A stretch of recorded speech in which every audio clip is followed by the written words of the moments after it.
Hello, David Blakeslee. Long Aaron, time. oh, How it's are great to you, talk my to you friend? again and having Likewise. a good afternoon. Spring is coming, baseball season starts tomorrow. St. Patrick's Day as we record. I'm going to be seeing the Banshees of Inisherin tonight at our local theater. So it's a Good good day. choice. Good choice. Thank That'll you. be a Yeah, good day. We're recording this the day before the flash sale, so I don't know if we'll talk about that or the day before the alleged flash sale. We'll see if it actually happens allegedly, tomorrow. yes. So this will Sure. probably come out afterward just because we don't want to be bogged down in the flash sale, hall posts, and all that stuff. Yep. Maybe like Wednesday. We'll see.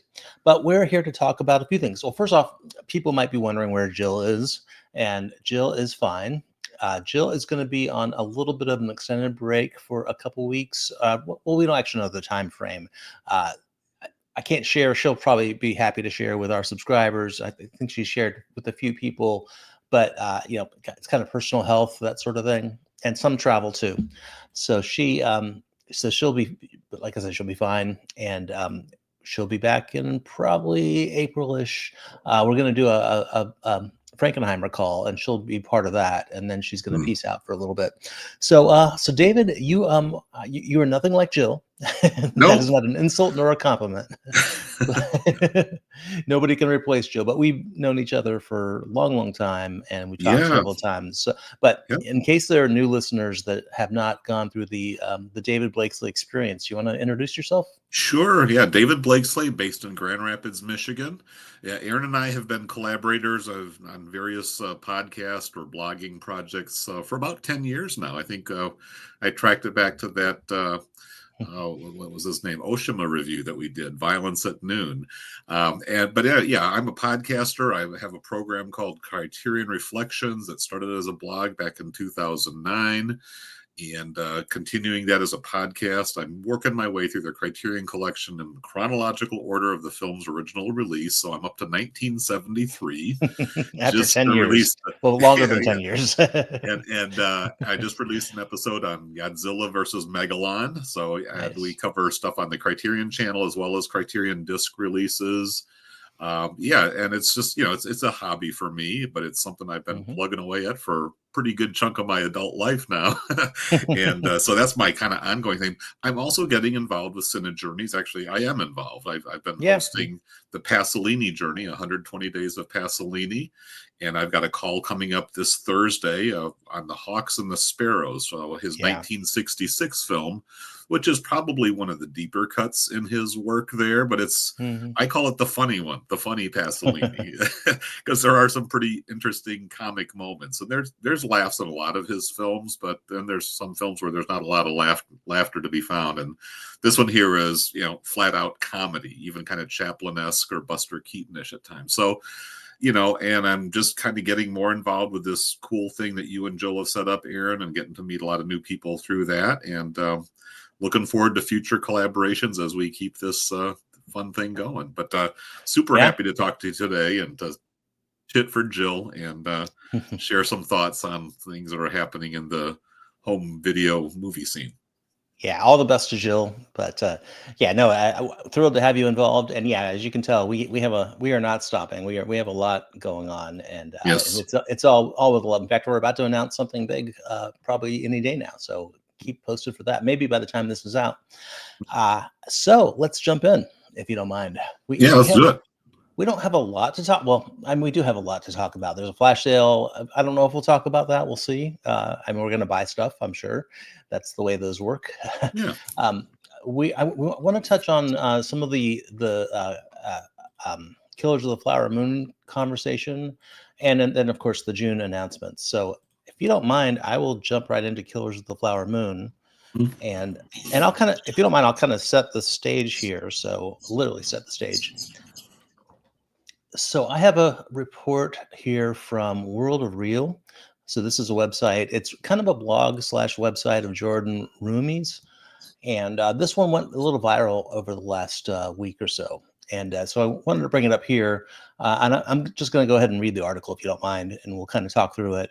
So the headline, the headline, is Apple refusing to release Killers of the Flower Moon on physical media, decline Criterion's offer, which is interesting. Um, So actually, I won't read the whole thing. I'll read only part of Yeah. it. The word is that not only is Apple not interested in giving their films a physical release, but they are also refusing requests to do so via third parties. Key phrase here, word is. That's interesting. Word. Yeah. So as it stands, Martin Scorsese's Killers of the Flower Moon is not available for physical purchase in the U.S. Last year, Apple had indefinitely postponed and very likely canceled the physical media release of the film. Patron holds are being canceled. This is more interesting speak. Temp mark listings were pulled from library catalogs. Mark is kind of like the identifier, books and media of all sorts. So Criterion reached out to Apple multiple times to take over and release Killers, but the streamer is flat out refusing to work with them. Apple doesn't release its films on physical media, its original films on physical media. In fact, the streamer still hasn't released their Oscar glory coda. It remains the only Best Picture winner to not have been available on physical media. Other noteworthy Apple films with the same fate include Ridley Scott's Napoleon, Joel Coen's The Tragedy of Macbeth, and more. There's plenty more. I'm not going to go into it. It talks about The Irishman, talks about Netflix, and how they've had a few releases. This made the rounds, I think, because of a lot of reasonable hatred towards or resentment towards Apple, and really many of the streamer bros. Kind of, I'm just Yeah. gonna like Amazon, Netflix. Even Netflix gets their collateral damage. So I do want to ask your opinion, but I want to first get into the sourcing of this. So first off, I think it's great for people to care this much about physical media. Let me see if I have the right one. Okay, so I think where he sourced this from is this post on Blu-ray.com.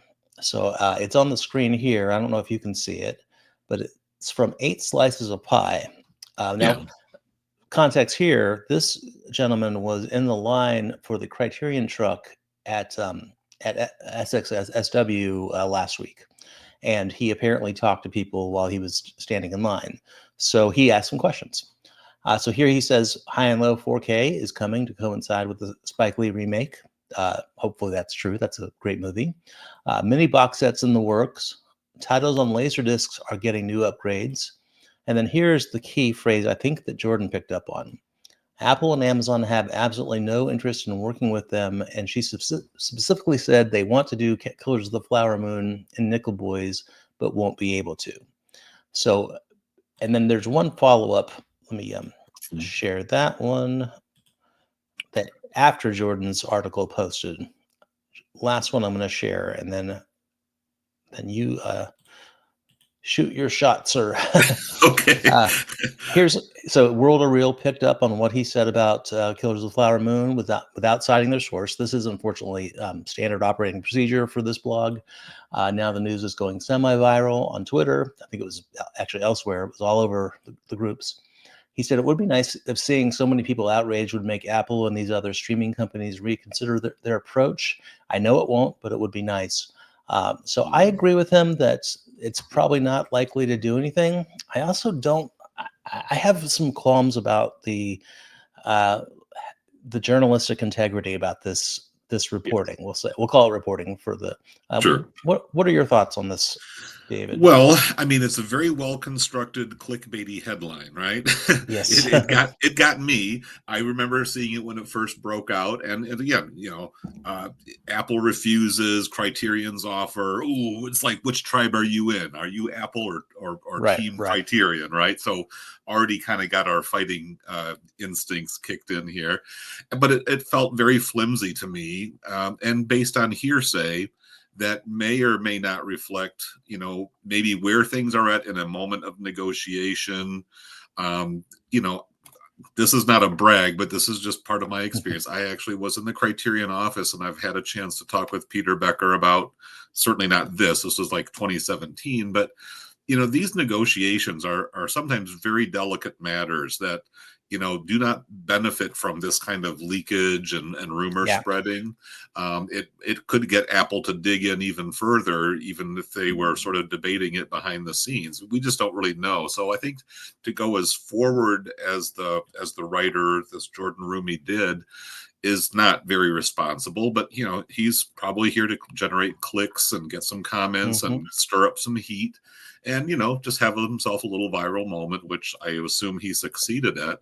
But yeah, this felt kind of weak sauce when it was boiled down. It taps into some resentments. Yes, there are some streaming companies, production companies that want to keep their exclusives. And let's face it, if you've got a hot property, you want to keep the demand there. So I can't really fault a streaming service for saying, we want to make it, necessary to stay with us before you just do your 30-day trial run and bail again. So, it may be an unfortunate truth. There may be some truth to this, but it just, I don't think we're serving the movie, the cinephile community very well by kind of kicking up this kind of dust, which probably has more of an aggravating effect than actually bringing, Killers of the Flower Moon closer to landing on our shelves sometime. Yeah, I'd say the response that I saw, just various social media platforms, was, I mean, sometimes it was "F you Apple, F you Amazon." So mission accomplished. If you want to drum up that resentment, so I don't think I don't want to place blame with the gentleman that was standing in line, Eight Slices of Pie, which I think is a very clever name. However, he also, but like as you alluded to, these rights are complicated. They're not always quick, so sometimes films can take 20 years. Who knows? Now, Scorsese, they're a little quicker. He has a good relationship. Now, one thing he had said is he was talking to the head of production, and I'm not going to mention names, but I know who that is, and you know who that is. And he also mentioned that this individual produced a specific disc that he got out of the closet, and I'm not going to mention that disc, but I do know that they are different people. So I'm a little confused. And the thing is, I don't think anybody would say, "Oh, I'm director of production." I mean, I don't know how they introduce themselves in the Criterion line, but I know that both individuals I have seen examples of being in the line. So, I mean, I guess they might talk about stuff. I think it's. I mean, I've been to Criterion too. I have not met Peter Becker. Peter, I'll be here to see you in the fall, I hope. But they've, a lot of times I've heard things through inference, through hints, through but there's always a little bit of, shall we say, plausible deniability. I don't think they would tell somebody in a line, "Hey, Amazon and Apple are a bunch of dicks." Right. They just slammed the door in our face. We'll never do business with them again. I mean, that just kind of gets ridiculous. Well, back to the article real quick. So it's actually not exactly correct, because we have had, they say that there's been no Apple physical media. I'm close to this because I'm working on an A24 book, but there has been a release of On the Rocks, and also Come On, Come On, which both of those I believe were co-productions. So with A24, and they did get the typical A24. I believe it was Lionsgate in both cases. I do have them. I could pull them off the shelf and check, but it's fine. There's also the Velvet Underground, the documentary that did receive a SPY number. So there could be more. I would love to see the Tragedy of Macbeth and others on disc, but I think this is because he adamantly said they don't release their original films in physical media. I think that's false. I think that he should at least post a correction. Yeah, and I mean, again, he's speaking in these kind of absolute definitive terms, which again adds impact to your reporting. It sounds like you're really onto a scoop, and yeah, like I've already said, it kind of kicks our tribal instincts into gear, which is again a way of generating discourse, but not in a very responsible way. I would say let the process play itself out. It's not like we're lacking for great movies to watch on home video. There may be a few cherished titles and recent releases. I mean, Coda not having a physical release, best Oscar, best picture winner, that does feel a little scandalous, but let's not get bent out of shape. I mean, maybe it's just my age, but I remember there was a time when films would take years to get onto home media, Yeah. and there's just not a guarantee. It's a certain format, and there may be other things happening too. The directors or others involved with the production may want their cut, and the terms are still being hashed out. So let's keep it in perspective. And I think I do want to say thank you to those that in the Criterion community for standing up for physical media. Um, I do want to stand up for sourcing. I think that I'm writing a book. Sourcing is very important to me. Now, Jordan Rumi, I don't have any personal experience with him. I will share that Jill has had personal experience, and it has not been very positive. And she's alluded. We haven't really gone down those weeds. We don't just Jordan Rumi all the time, but it's kind of known that this person has not been too friendly to women, which is not the topic here. But Right. I think it needs to be said that, hey, you should be respectful of women, and I don't think that completely undermines your credibility. But when he kind of gets on the anti-woke bandwagon a lot. Now he's not here, so I know I'm kind of conflating two things, but yeah, I would ask listeners, readers to be a little more discerning. I did find this. I don't want to just attack Jordan. I found him when researching my own book independently, and I found something that I thought was breaking news, but it turned out, it appeared that he had kind of fabricated it. And now a number of years later, I was able to debunk it. And a lot of the misogyny and racism, or alleged misogyny and racism.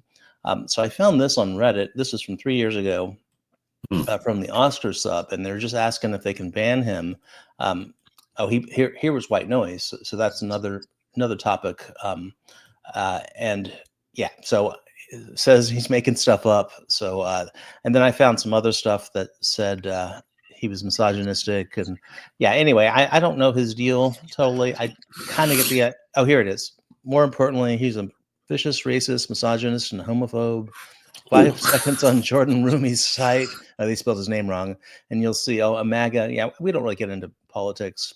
Yeah, I don't know if that's entirely fair, but this is a constant. I think this is one of the few occasions where if you just Google, you'll find that in 5 minutes. But anyway, I don't want to drag Jordan the whole time, but yeah, I would. There are other sources like there's that Disc Father or Geek Gab. Yeah, just before you get too upset, check the source. Maybe check the sources.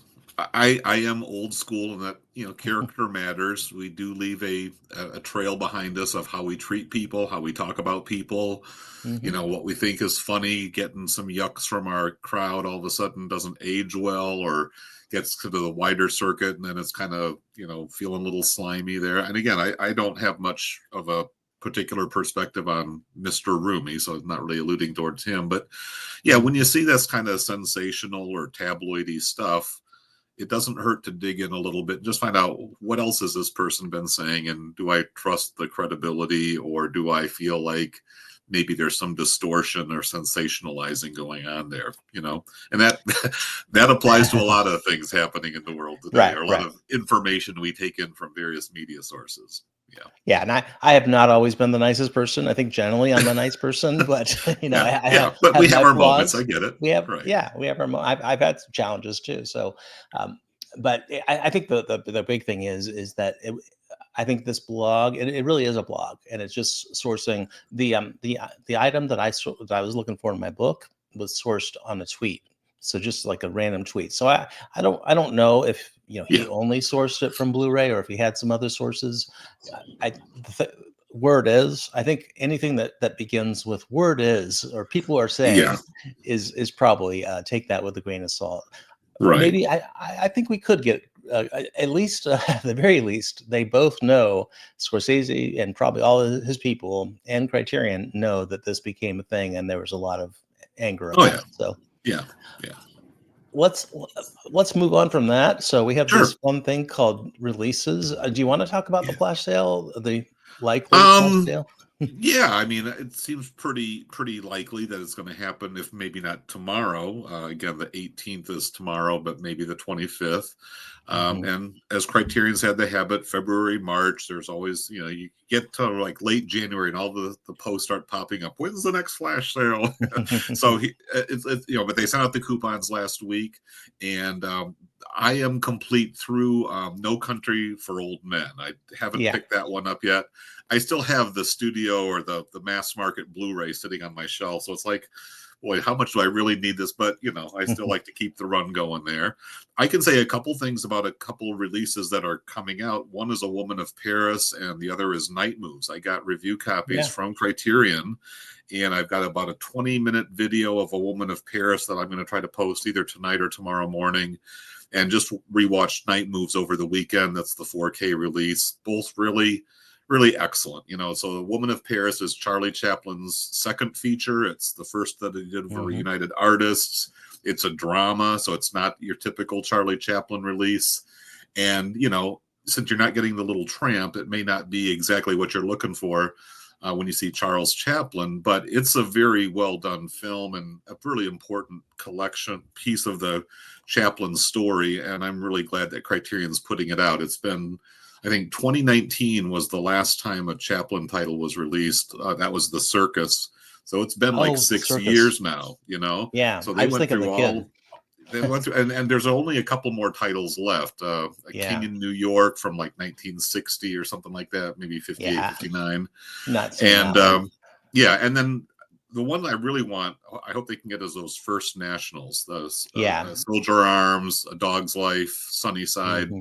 Those are the ones that are still sort of the missing piece, other than the stuff that he did at the very end of his career, which is of so quality. But this Yeah. is a good one, and that's a nice transfer, and I'm really happy to have it. And then Night Moves, yeah, that movie pretty much kicks ass. it's Yeah, it's that it's does. Yeah. at the timing with Gene Hackman just recently passing. Uh, if you don't know of Gene Hackman or kind of wonder what that all about, this is a really meaty role. He did a lot of stuff Hmm. that was capitalizing on his name recognition, or he kind of had a certain persona in the 70s and on through his career. Of course, Royal Tenenbaums, for a lot of the, younger viewers or more recent, him kind of as an older guy. But this is Gene Hackman in his prime. He plays an ex-football player turned private eye who gets tangled up in a film that's kind of been, considered the relaunch of the neo-noir. Hmm. And Matthew Asprey Gear does a commentary track, which I've just started getting into that, but Good. good stuff from him as well. So, and congratulations, Matthew, for nailing that plum gig. That's my dream right there, is to do a Criterion Collection, an original commentary track. So it's a Yeah. great release, and I'm sure one that a lot of people will really dig once they get their hands on it. So Matt is a friend, Matthew Matt, Yeah. and he was kind of like I congratulated him for the Keep commentary, the one from Vinegar Syndrome, and he's like, hey, there's something else coming out. He's like, I can't say, but just keep your eyes Yeah. peeled. And then I think I sent him like in all caps, oh my word. Yeah. So Amazing. he's a great guy. I've read this book; it's a great book, and hopefully this prompts some other people to pick it up. It's not a long; it's like 250 pages, I'm guessing. Not, I don't think Okay. you need, a 500 page or 1,000 page tome for one movie, but it's a great book, and yeah, I am also very happy. And Jennifer Warren, actually, I was able to talk with her in this Oh, with a group, and yeah. this was facilitated by Matthew. So yeah, it's a huge boon for him, and I think we'll have him on to talk about this more. Of course, we did not see the passing of Gene Hack. I mean, it's so tragic on so many Right. levels. Yeah. But yeah, no. Well, I will share, since we're talking flash sales. I bought a extra $25 gift card in the last sale, and then Mm. I have another gift card and another gift card, and I'm gonna get my $50. So I did the math of everything, and I think I'm paying like $15 for like 12 discs. I think Peter. Don't tell Peter because you're friends. I think he might come. He might send the police to my house and to report a robbery. That's right. You found it at the Um, flea market or something. it's more than that, but I am looking forward to getting some of these. It looks like it's been a really nice year in Oh, 2025. it So really has been, some deeper cuts and stuff that may not jump off the, shelf at you when you first hear the title, but you look into it, it's like, oh, this is pretty yeah. interesting. And I think even the new stuff that we're about to talk about kind of, fits into that category. But also talking about those coupons, it looks like you've been kind of hmm storing them up for a while, but they look like they have expiration dates now, or at least this one does, the most recent I, one. So I am not to blame. I've done no such thing. It's not my fault. But no, well, they did. yeah. Well, what's funny is I've seen people think, hey, so they're going to have a flash sale and the coupon expires a couple days before it. Um, but I think sometimes it's difficult to see 2026. We're in Yeah, 2025. yeah. Yeah, actually, I have not been. Just you get a number of them throughout the year. Yeah. If you're a frequent, if you're a charter member, I think we got one in December too. So yeah, Mhm. mine are not old. Now, one thing about flash sales is they tend the spring sale tends to fluctuate between February and March, and this Right. is pretty late. So It does, I yeah. would I wouldn't risk it, but if you want to wait for the 2026, it's probably going to be earlier than now, and I think you get a chance to use it. They probably know that when they issue that, but Mhm. it's a risk. It's a risk of Yeah.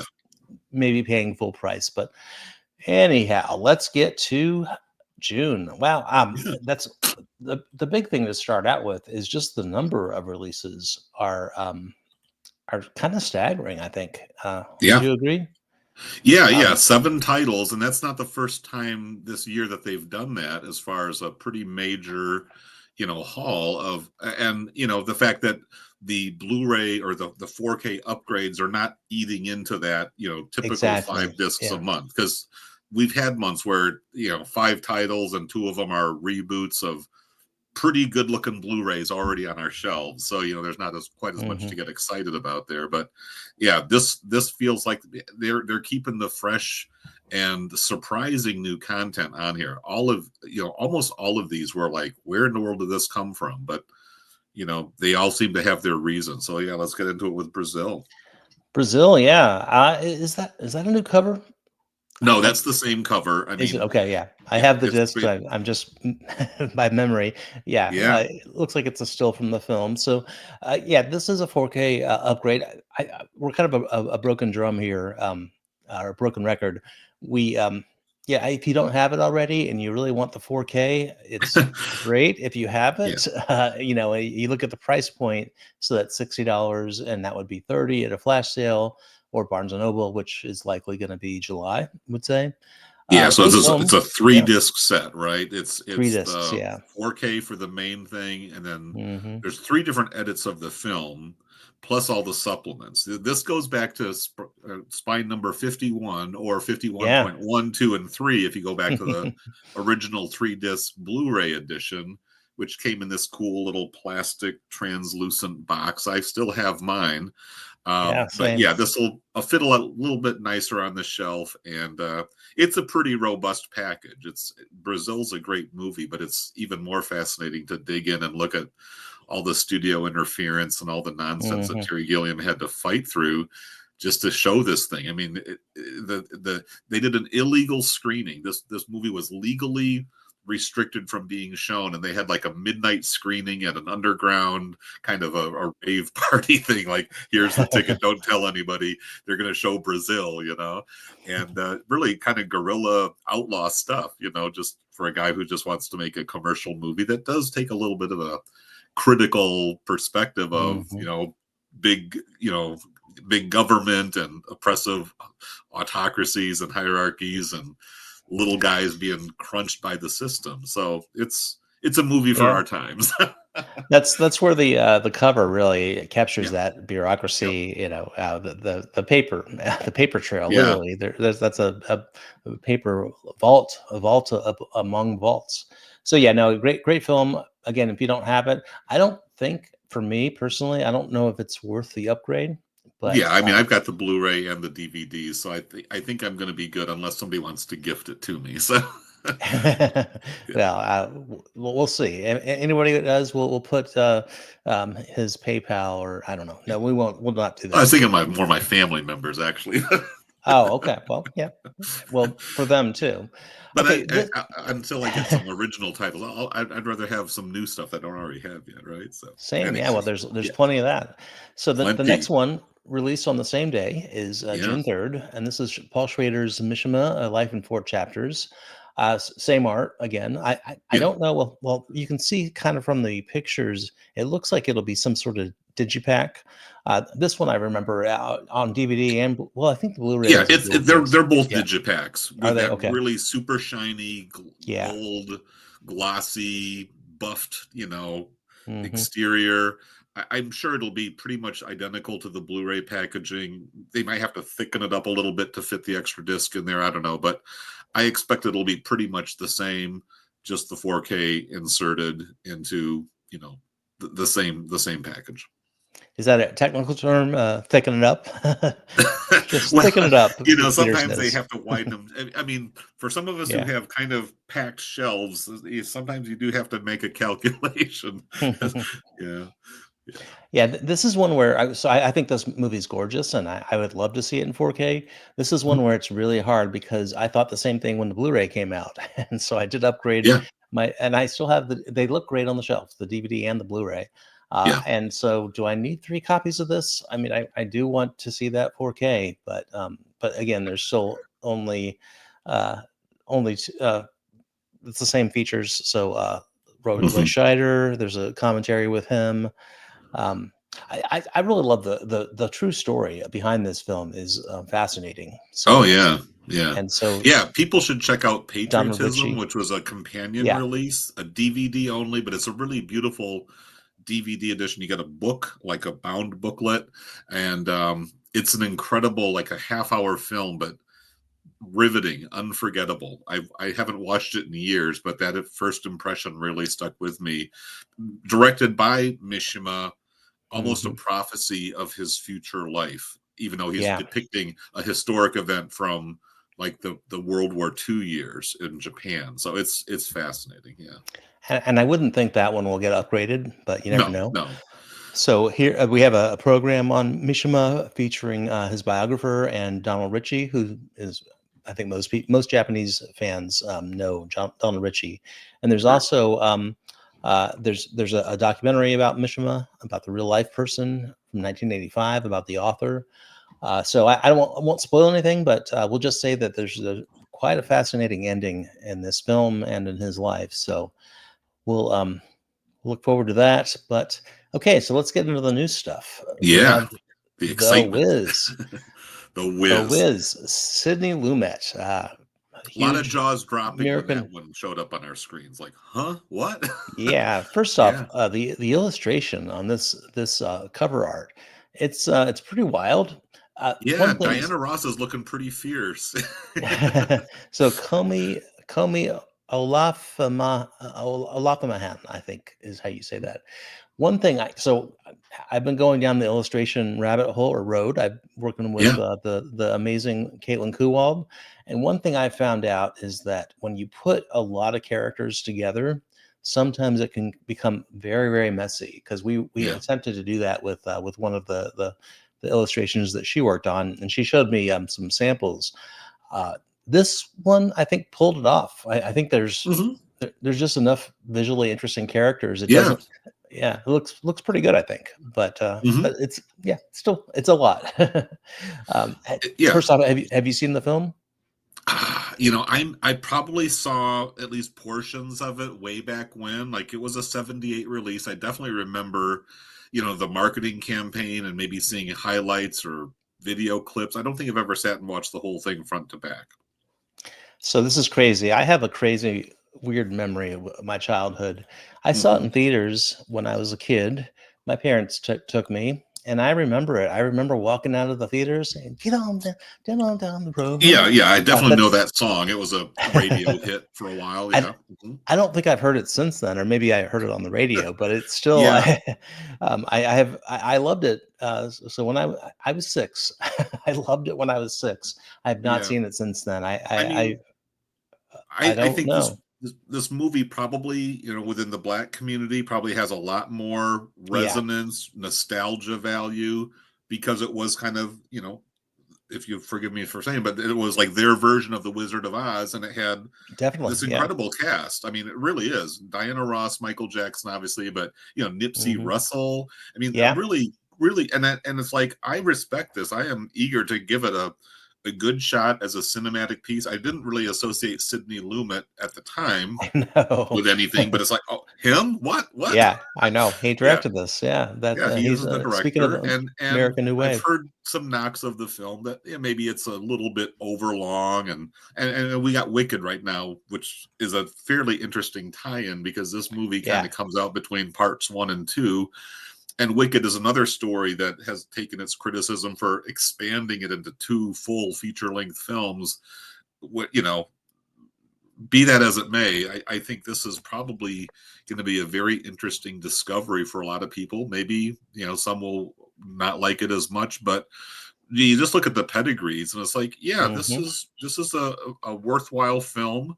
It tells a classic story in a unique setting and time, and getting Michael Jackson before, not even before Thriller, but before Off the Oh yeah, Wall, before Off the Wall. Yeah, in really. kind of his prime. That's a pretty cool performance to capture, and I'm sure they're going to give it, the good treatment with some of the extras on there as well. I mean, it's not, I don't see a ton of supplements listed, but they've got an audio commentary that will give it a lot of Hmm. respect and analysis, and then some interviews. So yeah, it's a Yeah, fascinating addition to the Criterion library. it'll probably look fantastic with the Yeah, 4K. And yeah, Michael Gillespie and Alfred L. Martin. yeah. Then interviews with Lamette and Diana Ross, and yeah, that's pretty much it. There's a essay by Aisha Harris, and she's awesome. So I look forward Yeah, to reading that. yeah. Yeah, Another Richard Pryor appearance as well. I see he's the yeah, Wiz, so, he is he's that and that's guy. the second Richard Pryor this year. So yeah. Yeah, yeah, that's right, JoJo Dancers, which I'm gonna buy Mhm. on the flash sale. So yeah, Yep. Yep. it's exciting, but surprising. Yeah.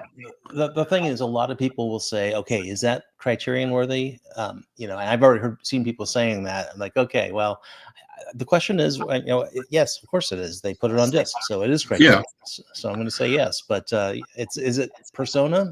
Probably not, but Well, didn't no, intend to no. be. I mean, Criterion is moving in other directions. They have the art house classics pretty well nailed down. Not that they can't Yeah, come up with more.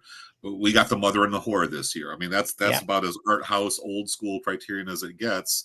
So they haven't abandoned that. But I think it's great that they're reaching a little further and expanding, because again, just looking at the Hmm. career achievements and who's in this film, and the set designs, and the music, yeah, it's a Huge, substantial piece of work. huge film. Yeah. Maybe it doesn't work as a as entertainment, but there's more to it than that. So yeah. Yeah, certainly. I look forward to my 6-year self see if he knew what was up. So so Yeah, then we have a Charlotte Zwerin, so a yeah. female filmmaker, which is great, doing a documentary about Thelonious Monk. So Hmm. straight, no chaser. Yeah. I don't know if you're a jazz fan, but I think Thelonious Monk is about as cool as they come.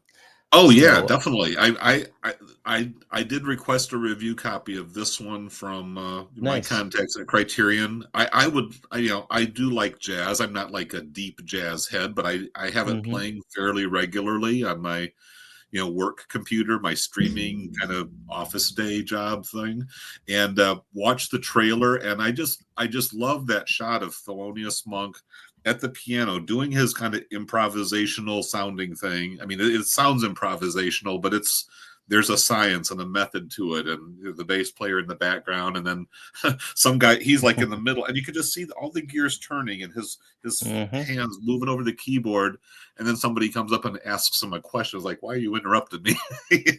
And it's just, I really, what I love about Criterion's approach to these music documentaries is they get you into the headspace of their subjects, and this one feels like a really fascinating study that's going to track him over the course of his career, at least through the late 80s when this film was made. Right.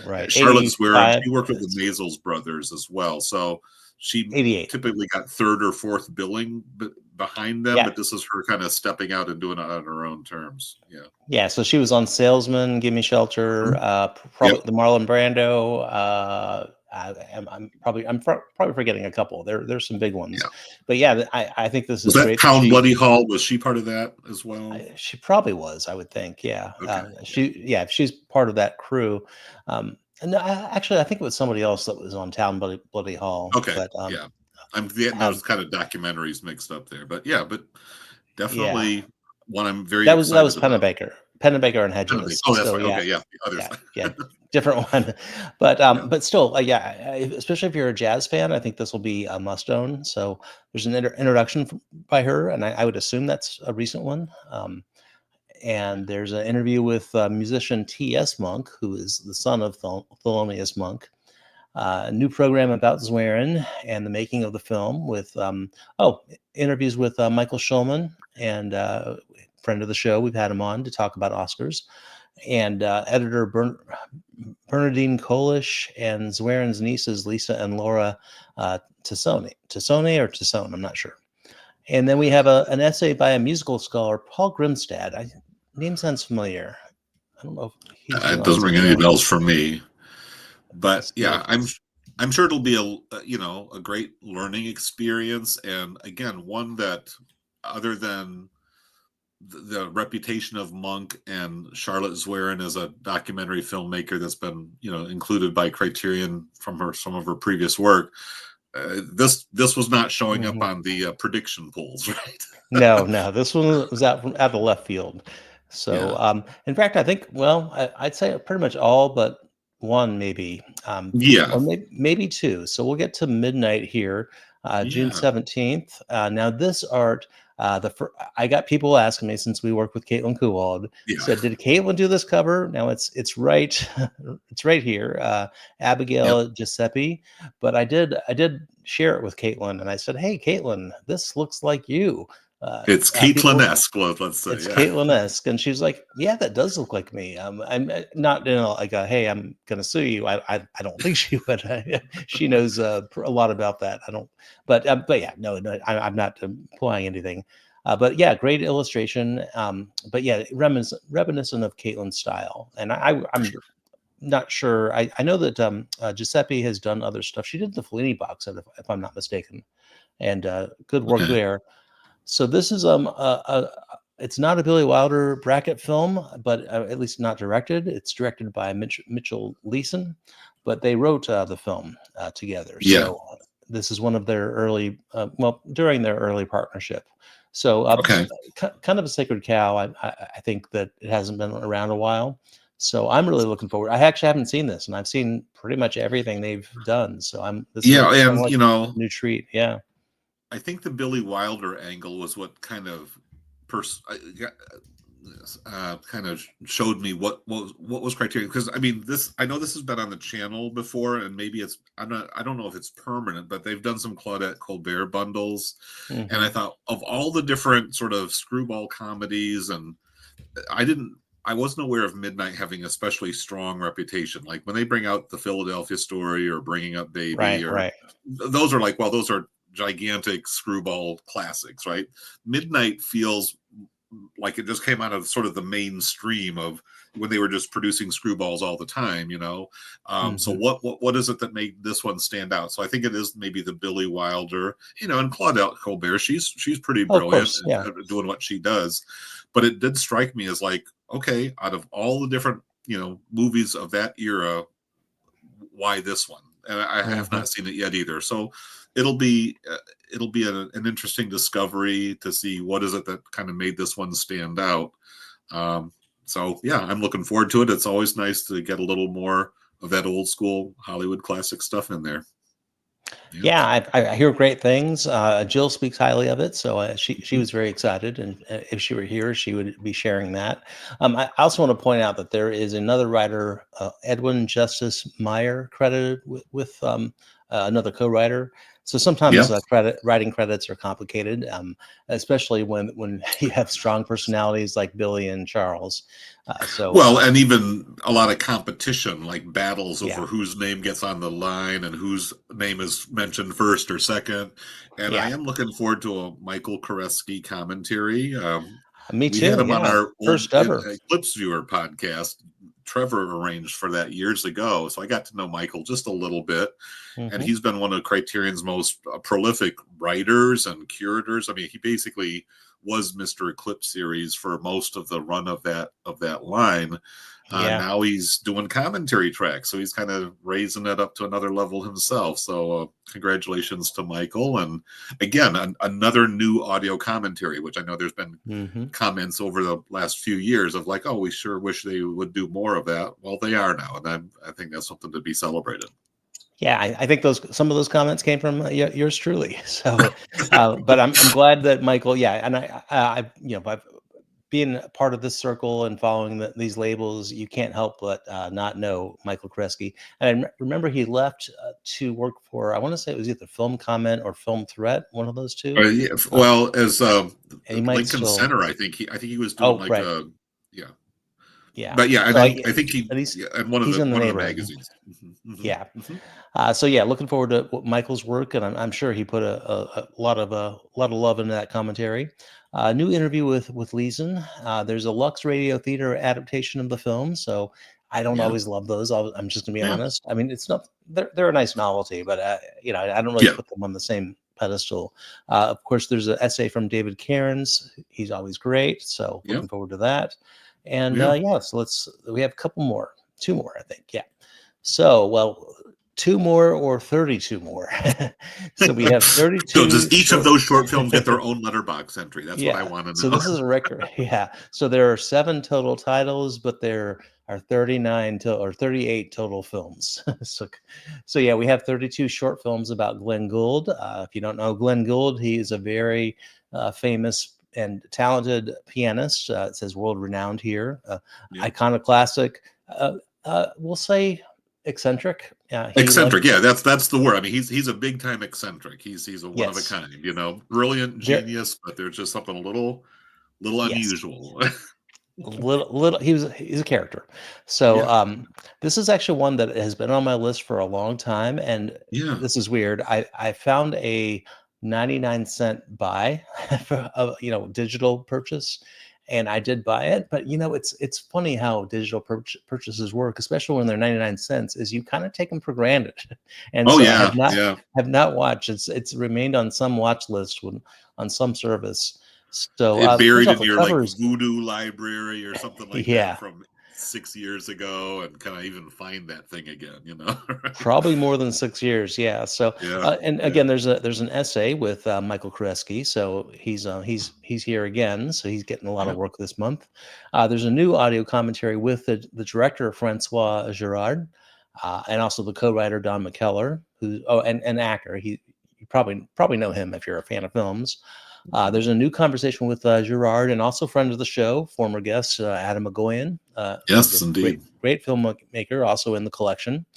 Then we have Glenn Gould off the record and Glenn Gould on the record, two companion programs from 1959 produced for Canadian television. Uh, Archival interview with Colm Fiore, or Fiore, I'm not sure, and then Niv Fishman, I believe, the producer. And then, like I mentioned, the cover is based on a theatrical poster by Pascal Dufault, I believe is how you pronounce that. Uh, Curious. Let me see if I can zoom in on that. I can't, but yeah, the cover art looks like gold. Yeah, I don't know. Like it almost could be metal or candy. I don't know, or both. It it looks like cords and wires and maybe Yeah, parts of a piano. I think it's parts of a piano is what it I think is. you're right. Yeah, now I do have it zoomed in. It's like So the inner oh, guts it's of got. a concert grand, with all the Oh, this strings is and cables, pegs yeah. that they tie around. That's what it is. Yeah. This is pretty fantastic now that I look closely. You're right on. Yeah, far out, you can't really see that, but it Yeah. actually is far out. Um, yeah, no, can't wait for this one. That's just all I'm gonna say is, Yeah, that was the other review copy that I asked for. I'd oh, like to nice. maybe do the Monk and Gould films just because they are very musical. In fact, there's a lot of music going on in Hmm. this month's releases, from The Wiz, which is a full blown musical, and this next one, which has a totally awesome soundtrack. Yes, it does. So, well, I look forward to just seeing Glenn Gould play because he's something Yeah. to watch. I'll Oh just say yeah, that. yeah. Outside of the He's a movie, full body piano player. he is very much he puts everything of himself into that playing. So anyway, finally, least last but not least, I'd say this is the most exciting title. June Yeah, 24th, we have William Friedkin's Sorcerer. yeah, So we, as part of our Cine Journeys programming, we had a classic suspense journey. I think it was back in September of last year. A lot of fun. We paired this with Wages of Fear. So yeah. that was turned out to be a great pairing. It could have been a disaster because they're adapted from the same source material and similar plots, but still different enough that they complement each other well. Well, and I, if you hit a pothole, the whole thing just blows up, right? exactly. Yeah. Could have been a disaster. Yes. Potholes are fatal in both films. Um, the thing is, the everybody loved the both films. I think most people, whether it was first time or rewatch, most people did prefer the Wages of Fear, but it's a masterpiece. I can't Yeah. fault. But and Sorcerer, you almost have to look at it as different films. It's almost unfair to compare the Yeah, two. they're from different eras, different directors, different countries, different Mhm. vibes. I mean, the tension vibe is definitely strong in both of them. That's their Yes, common yes. link, but there's just a different feel happening, and I go back to that soundtrack, which just it Hmm. situates the film in a pretty particular era, that 70s synthesizer pulsating, kind of before Tangerine Dream went completely kind of new Right. age pop, but Hmm. a great group with an incredible career. But this is kind of really kind of at the end of their peak period, as far as that's Yeah. my opinion, anyways. Yeah, I think that's fair. I mean, they were pretty much a prog band up until yeah, then. So this yeah, this had more kind of synth prog, and I don't want to spoil anything, but there is a late scene near the end where their score really does yeah. stand out. So I think it's a great film. I can't wait. Well, let's look at the cover. I don't remember what that's an emblem of. The cover is It's the truck itself. I believe it's like an illustration of the truck, and I can't remember if it was like a stencil that was painted on, but it's kind of it feels kind of like that sprayed on, kind of industrial shipping type of thing. But they mm, did it with, and that truck has a completely right. beastly look. If you haven't seen, I mean, you Yes. can see it in the trailer on the website, but Mhm. that truck is, I mean, you can have your badass tricked out Hummers or whatever, but that is one of the most frightening, intimidating vehicles you'll ever see. Yeah, that's nice. It's almost line art of the truck. I didn't quite Yeah, see it until I saw it. So until you pointed that out. So yeah, yeah, that is a cool illustration, and that is uh, Nessim Higson. He's done a few yes, things. yep, yep, Also, since it's there, mention Justin Chang of the New yeah, Yorker, and so is Michael Schulman is also of the New Yorker. So what I'm most excited about is Friedkin. Well, there's two things: yeah, Friedkin Uncut. yeah. So everybody, William Friedkin has the nickname Hurricane Billy because he will say the craziest things. He's funny. He is very profane. He does Oh not yeah, he does not like Al Pacino. That's probably in here. He's going to be trashing Al Pacino, um, basically saying he couldn't act. I don't want to put words in his mouth. You could find YouTubes of it, but I can't wait to just watch this entire documentary from yeah, front to back. And let me also go to this here conversation from 2015 between Friedkin and filmmaker Nicholas Winding Refn. yeah. That has also gone viral because Friedkin, well, Nicholas Winding Refn claimed his own film was a masterpiece, Oh and I yeah. don't want to spoil it, but Friedkin, well, he asks if there's a doctor in the house. That's where it starts. And then at some point he says, "I don't give a shit," in true Was this Hurricane interview Billy from fashion. before all of that? I'm aware of their exchange, but was this interview I before or was it surrounding that? I think it's in this interview, in this Oh, okay. conversation. So Okay. yeah, Okay. so Oh, I'm fantastic. gonna Yeah. have my popcorn. So there's a new conversation with filmmaker James Gray. I think that's very interesting, and Sean Fennessy, film critic from The Ringer and The Big Picture.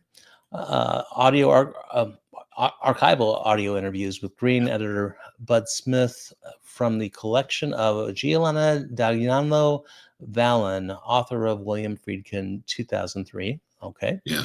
And then behind the scenes footage of Friedkin on set. So you might get some Hurricane Billy outtakes there. The guy is, I mean, he's a big loss in a lot of ways. The Oh, guy for was sure. entertaining. Yeah. So Yeah, yeah, but this feels like one of they pulled out all the stops on this one. This is loaded. This is like sort of the Pat Garrett and Billy the Kid, yeah, of last year. Just everything you could ever imagine or hope for about one film. This is kind of one yeah. of those types of releases that Criterion is still the best at. This is the chef's kiss. They're like, okay, we got you six other releases. Yeah, yeah, Start with the Wiz and Mishima and Midnight, but Sorcerer is what we're going to leave you with. yeah. The others are interesting entries. This is kind of like a colossal, Right, yeah, package. it's the Yeah. big get. Yeah, so Yeah. and I do recommend you watch it with Wages of Fear. Oh, Put for those on sure. in the same weekend. You'll have quite an experience. And turn the sound Not up. turn the sound up. Yes, yeah, very stressful Yeah. weekend maybe, but it's just a movie. Well, David, great conversation. Thanks for Yeah. coming on. Thank you We for the wish the best invitation. with Jill. Yeah, Yeah, yeah, for sure. Definitely hoping that everything goes well. Look forward to hearing her back on the program very soon. she'll be back very very soon. We'll look forward to that. But thanks again and All right. great conversation. Cool. We'll see.